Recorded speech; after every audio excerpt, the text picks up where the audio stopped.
institutional writing. Under personal writing, we have the journals, diaries, we have the recipe, reminders, autobiography, biography, shopping lists, and the packing list. So those are the compositions under the personal writing. So as you try to revise them, make sure you get the format right. There are marks for the format, but later on we'll come to that. Under social writing, confirm whether you have the following. We have the informal letters. We have the invitation. They can either be letters or cards. Invitation cards, invitation letters. We have thank you notes, notes of condolence, and congratulatory notes. Confirm whether you have those in your list. We have telegrams, fax, and emails.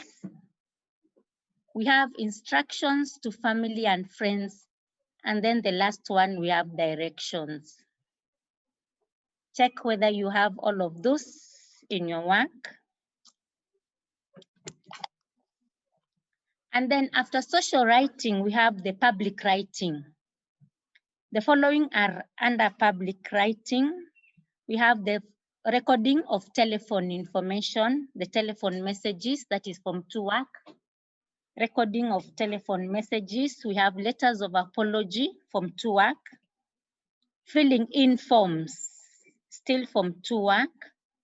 Letters of apology from 3. Letters of inquiry from 4. Letters of request from 4.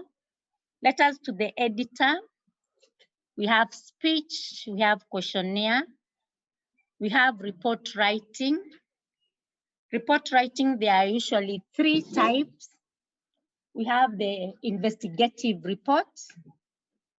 We have report on group activities. And then the other one is newspapers reports. Reports, there are usually 3. Report on group activities, newspapers reports, and then the investigative report. The next is the book review or the film review. If you have a movie and then you want to review it. So we usually have book review and film review, that is from 4 work. And then the last one is synopsis. Under that category, the last one is synopsis. Under institutional writing, we have the following. We have public notice. We have public notice, we have adverts, posters, inventories, that is from 1 work, inventories. We have business letters, notification of meeting, and agenda. Agenda and notification of meeting, they usually go together. We have minutes writing, internal memo, curriculum vitae, confidential letters, internal memo, curriculum vitae, confidential letters. They are also called the recommendation letters from 4 work.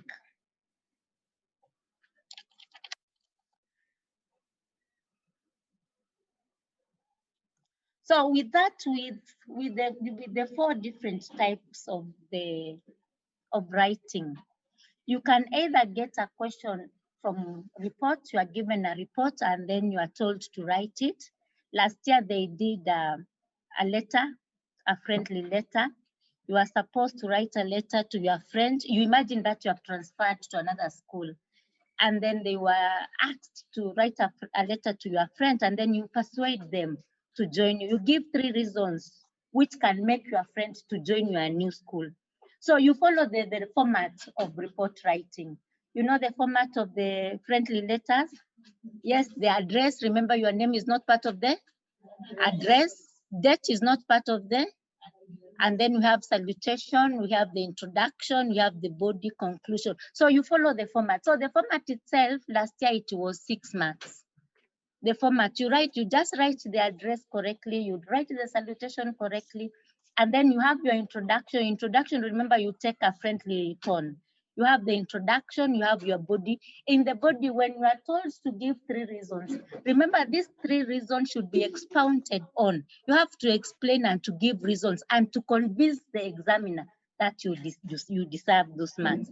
If you only give or you only state, you will not get marks for that. So quite a number of students who are scoring 19 and 20. Paper 1 is one of the papers.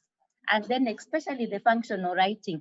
If you get your language right and then you get the format right, getting a 19, it is very easy. And any examiner giving you a 19, they will just give you because you deserve. It doesn't require much. But number 1, you have to master all those formats because you do not know which one will come in the exam. Other times, the examiners, they will bring two of those writings. There is letter, we have the letter, the application letter and CV. That was K.C.S.E 2012. K.C.S.E 2012, it was a letter of application and the CV. So in sometimes you can be told to write 2.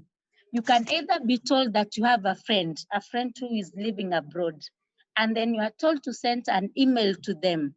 And in that email, you send a recipe of the best African food. How are you supposed to write that? An email, you are sending an email to your friend who is living abroad and you are sending a recipe of your best dish, African dish. How will you write such a writing? Let me have one person.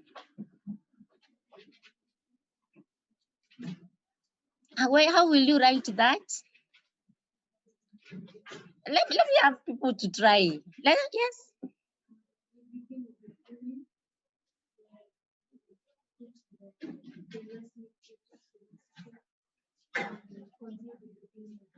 You do what? And then you conclude with the email. Somebody else? Email and recipe. You said yes?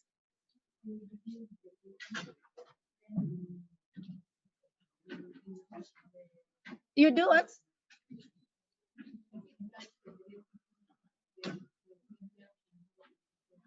And then you finish up with the email.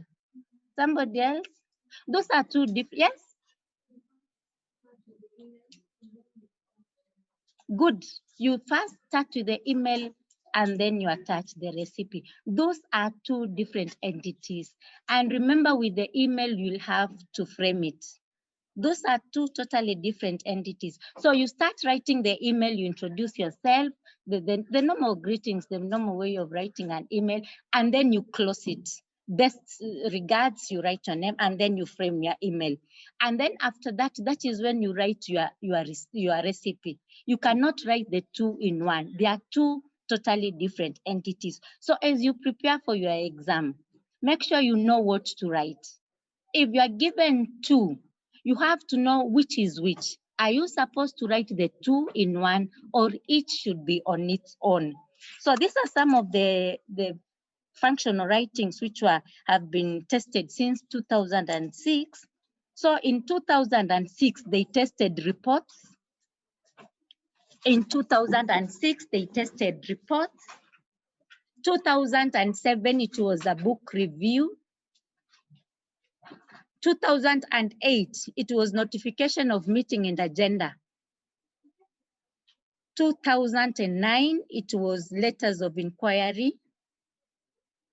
2010, speech writing.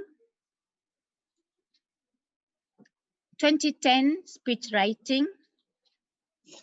2011, notice and synopsis. Notice, that is from 1 work. Synopsis from 3 work, notice and synopsis. 2012, it was a letter of application and a CV. 2012, a letter of application and a CV. 2013, public notice and a thank you letter. 2013, a public notice and a thank you letter. 2014, it was a friendly letter. 2014, it was a friendly letter. 2015, minutes writing. 2016, letters of application. 2017, speech writing. 2018, letters of request. 2019, friendly letters. So 2020, we are waiting for you.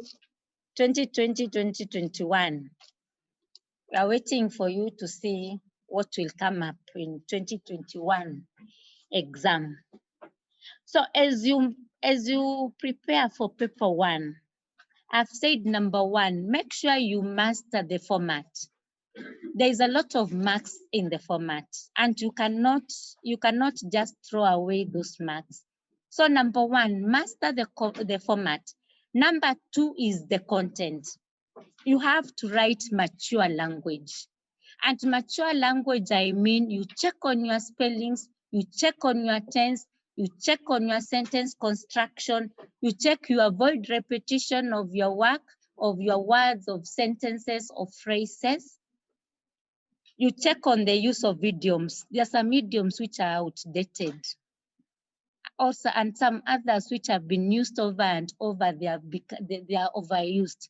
So as you use that, make sure you get the right idiomatic expressions. And then you check on your paragraphing. How are you paragraphing your work? You cannot just write, if it is a letter, you cannot just write only one paragraph. You need to paragraph your work. So as you prepare, make sure you check on those items. As you are writing, you write the correct spellings. As you are writing, you make sure your subject-verb agreement is okay. And then the content, the language will be determined by the question you are given. Learn the question, underline the key points, know what the question requires you to write. That is what will help you. And make sure you do not go to the exam room and then you start coming up with your own questions. There are some students, you go marking and then they end up writing their own things. So make sure you answer the question which you are given. That is where your marks will come.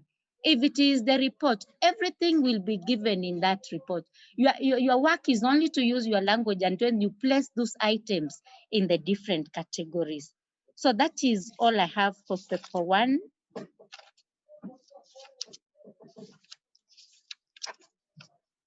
The next part of paper one, so paper one I've said is 20 marks. And then we go to the cloze test.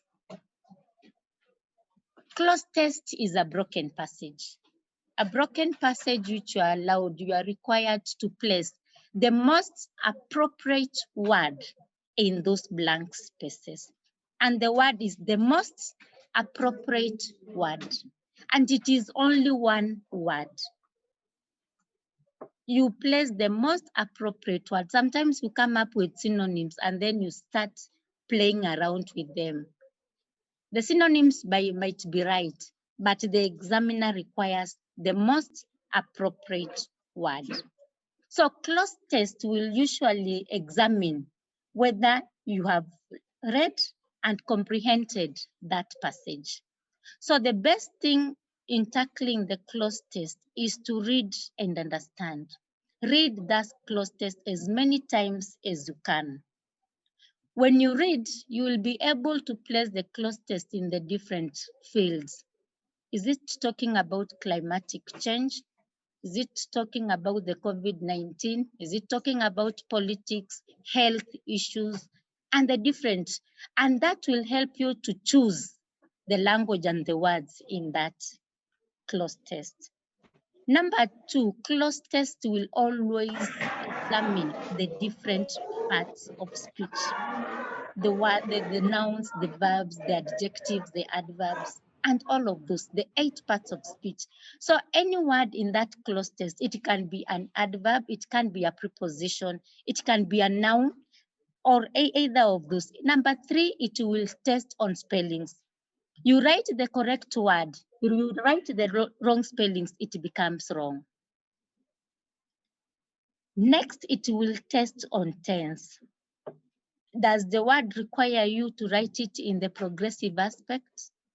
Does it require you to write in the past tense, in the present tense? So it will also test on tense.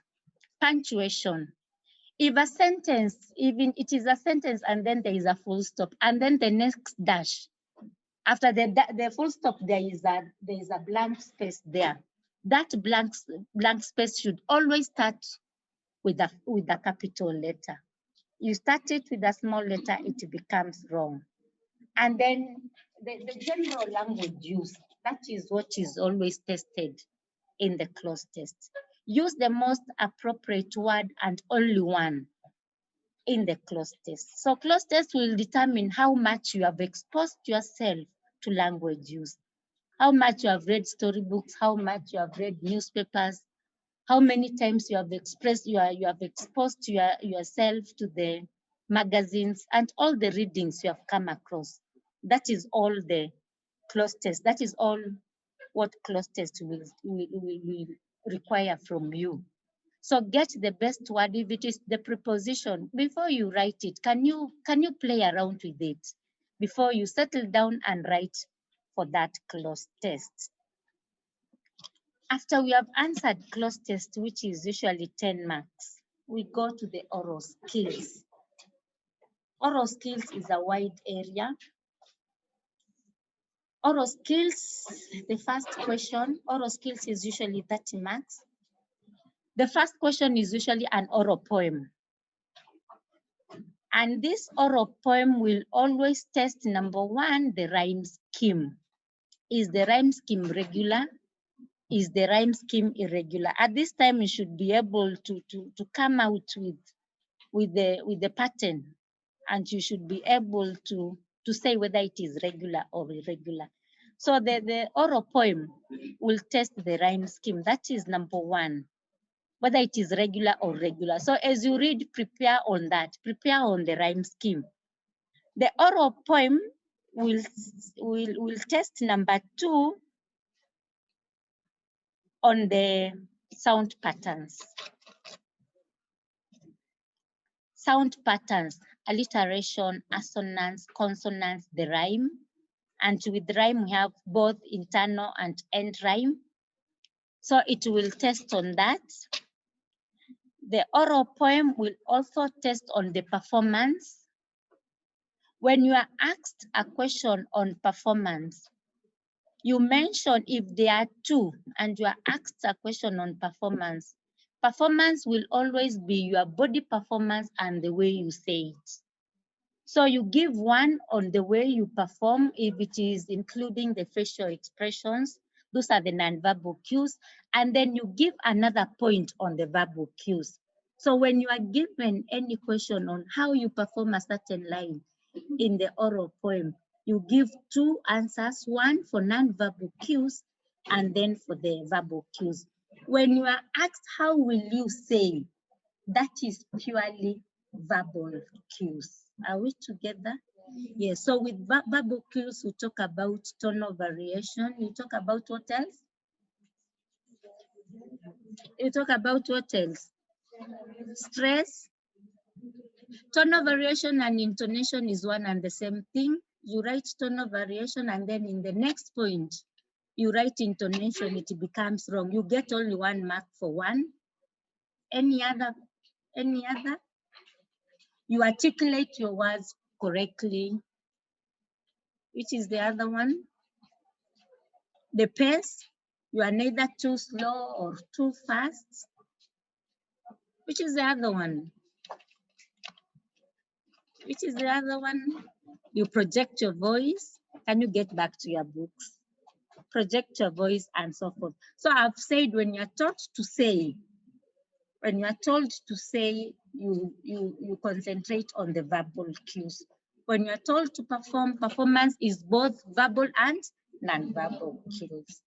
And then there is another question on the way we achieve rhythm. How do we achieve rhythm? We achieve rhythm through,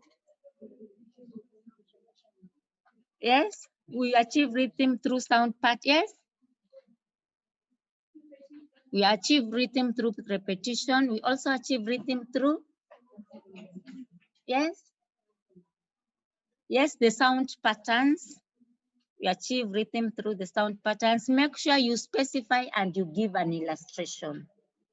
You specify and you give your illustration. If you just mention and then you do not give an illustration, somebody will think that you are guessing. You do not know what you are doing. So anytime you are writing any of those, you specify and then you give an illustration, which is the other way we achieve rhythm in poetry through the use of short lines. So the length of the lines, and especially the short lines, that is the other way we achieve rhythm.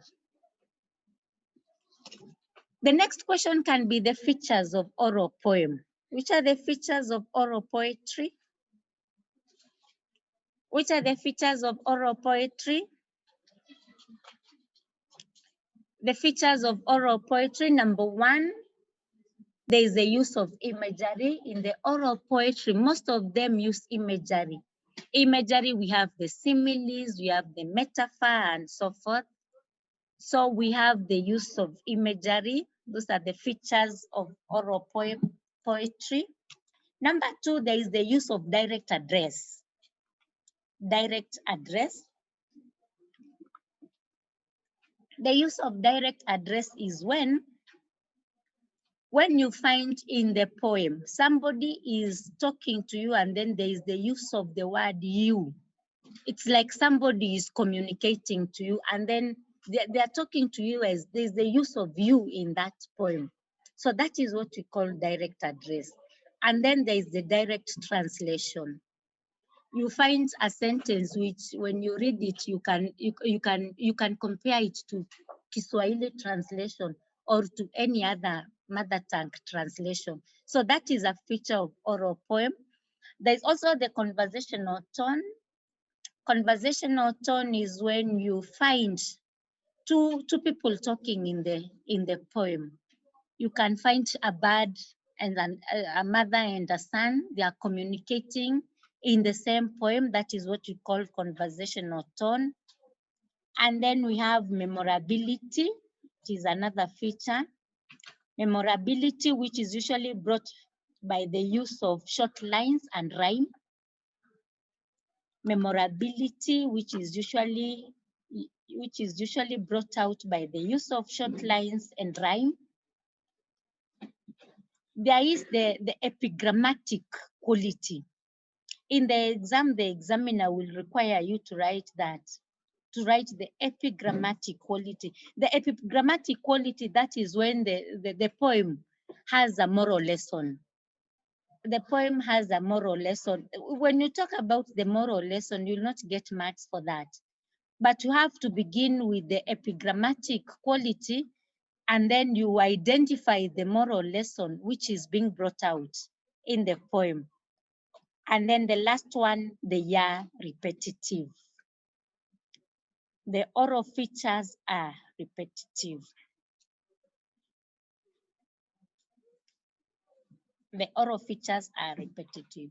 Anytime you give an answer in the exam, make sure you get 4 illustrations. Get an illustration from the poem. You cannot just identify it and then you leave it. There is a mark for the identification, there is a mark for illustration. There is no mark for identification.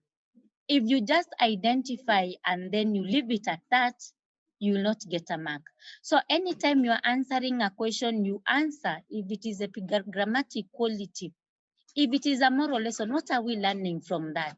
You expound on that. Don't just write, but write and explain. Write and get an explanation or an illustration from the poem. So those are the features of oral poems. The next question you can be asked is the audience participation. How could I make the audience participate?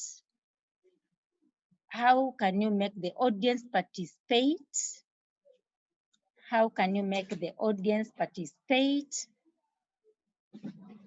Or how could you make the recitation of the poem more enjoyable? How you can make the recitation of the poem more enjoyable?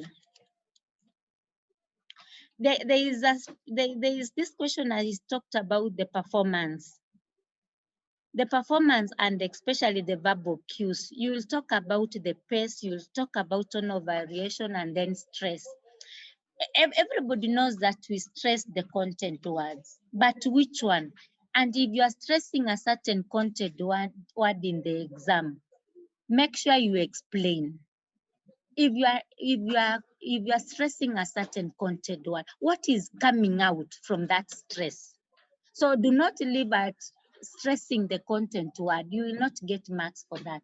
But when you go a note higher or you go further and explain from that, if you are stressing a certain word, yes, it is the content, but why?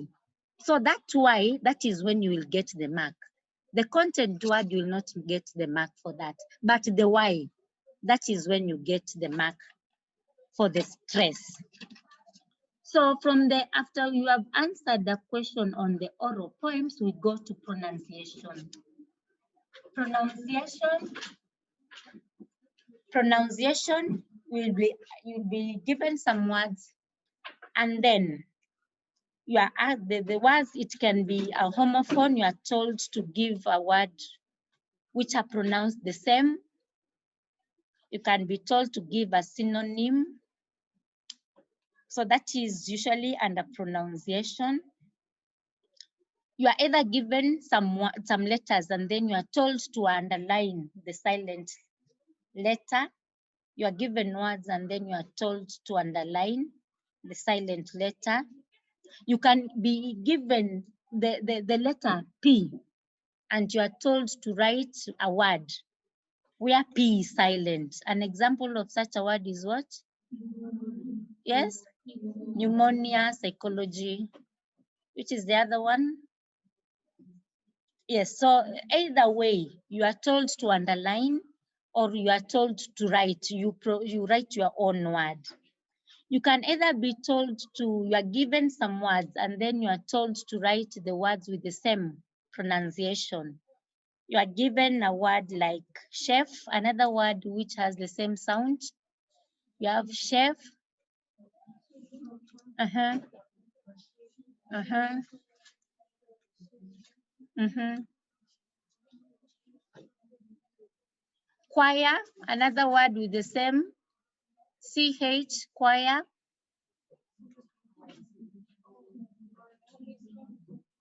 Yes. Use of dictionary for one work. Go back to your form one work. So either way, you can be given words and then you are told to bring the words together, or you are told to arrange the words according to their pronunciation. Or you are given some words and then you are told to pick the odd one out. If I give, for example, AUGUST, which one is that one? AUGUST, which one is that one? August. AUTHOR, AUTHOR, which one is that? Yes? AUNT, which one is that? Which is the odd one out?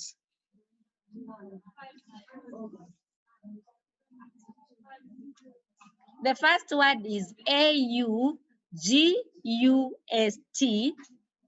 The second one is AUTHOR.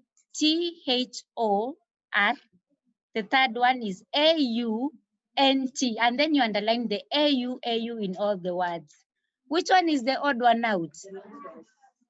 Which one is the odd one out? Other.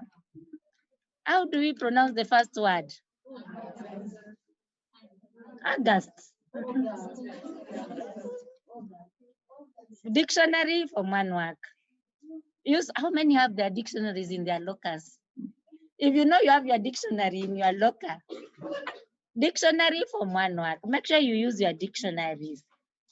And then after pronunciation, we go to intonation.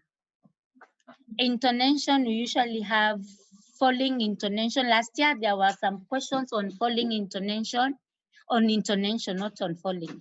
There was a question, 6 marks on intonation, so make sure you prepare on that. The rising, the falling, the fall, rise, and the rise, fall. And then you master the rules under each.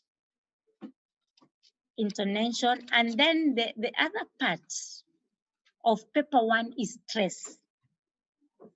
Stress of words and stress of sentences. Stress is both Form 2 and Form 3 work. Stress of words and stress of sentences. This is both Form 2 and Form 3 work.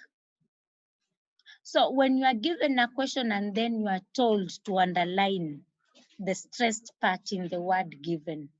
Number 1, you are either told to use the stress mark, or you can either be told to underline. Follow instructions carefully.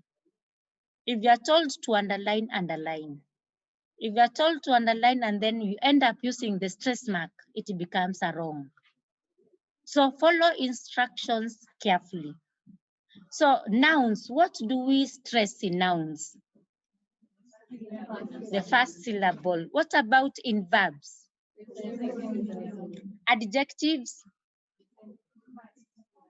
The second, the first syllable. Compound nouns? Compound nouns? Compound nouns? Form 2 work? Form 2 work? You know you know where you have not revised well, go back to your Form 2 work. Compound nouns, compound verbs, that is Form 2 work. Go and master what to stress when and how. Unless you have the rules with you, you will not be able to identify or to bring out the stress correctly. So you go to the rules of stress, Form 2 work, Form 3 work, and in the NIE, it is still in the NIE book 4. So there is stress. What about stress in sentences? How is stress in sentences? Stress in sentences? How do we stress? How do we place stress in sentences? We usually stress the Form 3 work. Stress in sentences, Form 3 work, NIE book 3. That work is there. Stress in sentences. We usually stress this last word, but there are some exceptions. We don't stress the pronoun. We don't stress the pronoun. We don't stress the preposition if it is the last one. So those rules are in Form 3, NIE book 3. Go through them. And then we also have emphatic stress, Form 3 work. Emphatic stress, Form 3, Form 2 work.